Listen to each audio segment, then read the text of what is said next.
the man you think I am. I don't know who you are anymore, Paul. That's the problem. Stop fighting, both of you. I'm so sick of hearing it. We're not fighting.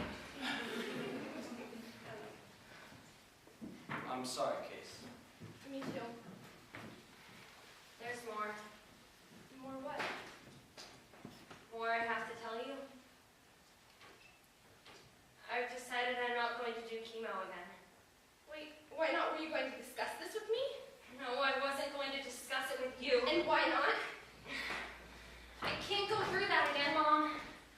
I don't want to feel what I had to feel last time. That feeling of helplessness. Not knowing if I was going to get better, being sick all the time.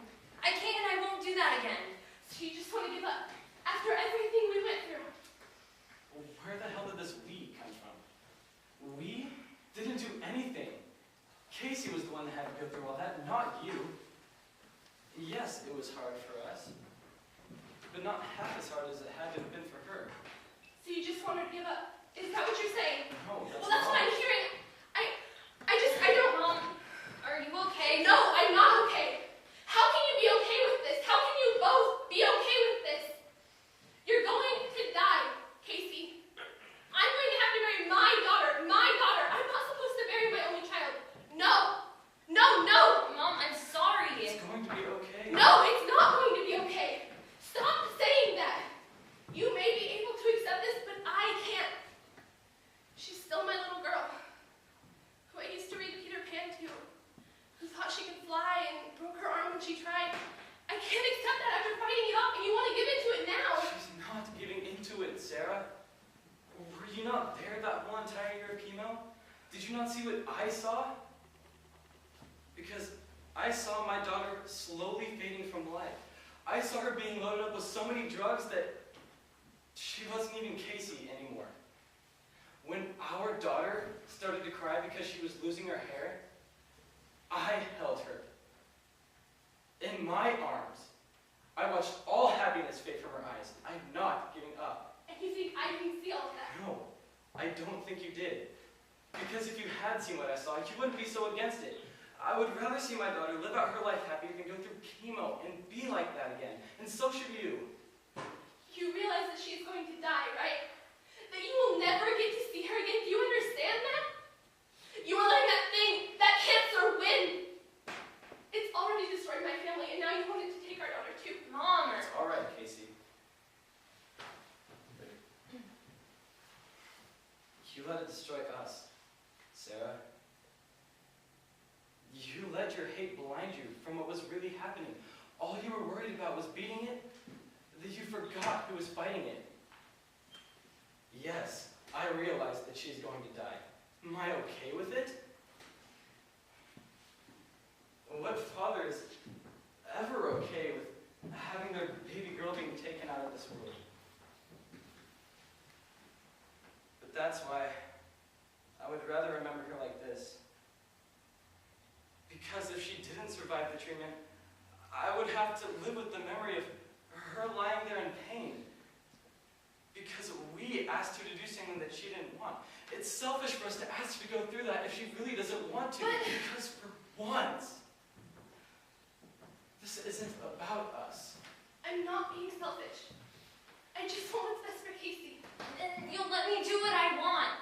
You'll let me make the decision about my life and stop making me feel guilty.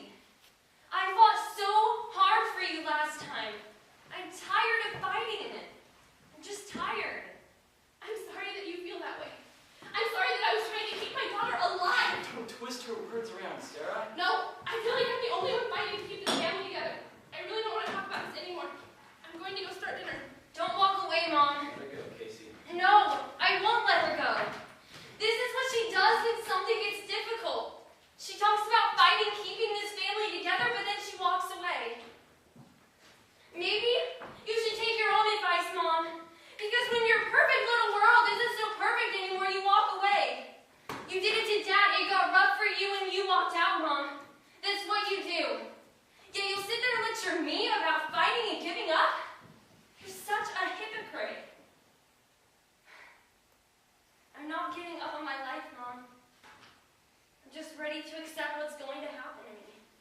Well, I'm not.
me so much hate, I didn't want to give her another reason. At least this way, nobody wins. So, promise me that that you'll be there for her, okay? Because as much as she doesn't want to admit it, she needs you. And you need her. I promise. You probably should go check on her, okay? Okay.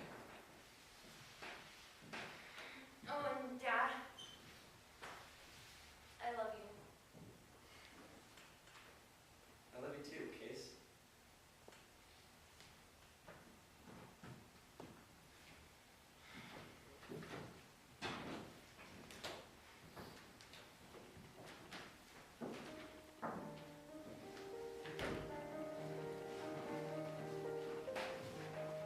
My mom needed someone to hate.